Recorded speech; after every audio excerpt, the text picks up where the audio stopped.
राजनीति है भाई, राजनीति में कुछ भी हो सकता है। गोलमाल है भाई, सब गोलमाल है। महाराष्ट्र के 2 विधानसभा सीटों पर उपचुनावों के लिए 26 फरवरी को वोटिंग होनी है। पुणे के कस्बा और पिंपरी चिंचवड के सीट पर हो रहे उपचुनाव के लिए प्रचार का आखिरी दिन था। साथ ही शिवसेना के शिंदे ठाकरे विवाद पर सुप्रीम कोर्ट में सुनवाई शुरू है। कल तक सुप्रीम कोर्ट में लगातार 3 दिनों तक सुनवाई हुई।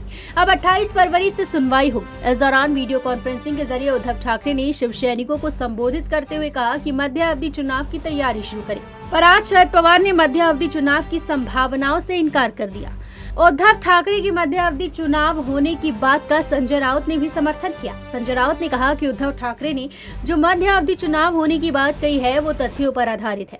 उद्धव ठाकरे ने अपने फेसबुक लाइव के जरिए गुरुवार को किए गए संबोधन में कहा कि पूरी संभावना है कि सुप्रीम कोर्ट अपने फैसले में एकनाथ शिंदे समेत उनके समर्थक 16 विधायकों की विधायकी को डिस्क्वालीफाई कर दे।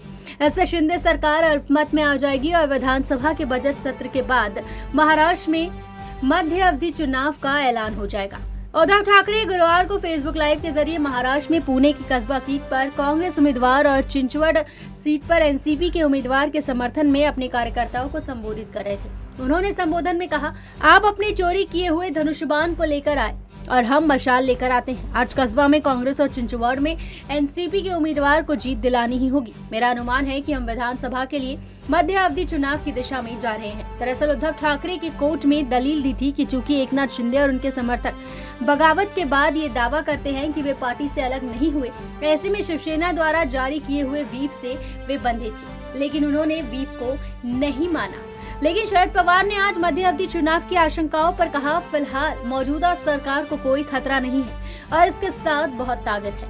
यह अपनी पूरी ताकत का इस्तेमाल करेगी। मुझे तो महाराष्ट्र में मध्य अवधि चुनाव की संभावनाएं नजर नहीं आ रही। उद्धव ठाकरे ने ये बात किस आधार पर कही है, इसका मुझे जानकारी नहीं है। शरद पवार आज एमपीएससी के अभ्यर्थियों से संवाद स्थापित कर रहे थे और उसके बाद उन्होंने पुणे में पत्रकारों से बात की।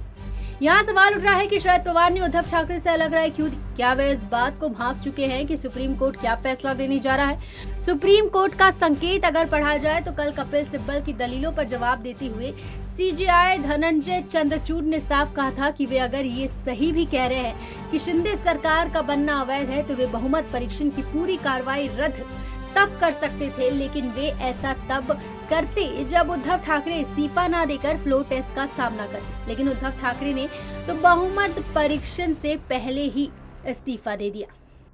Bureau report, metro Mumbai.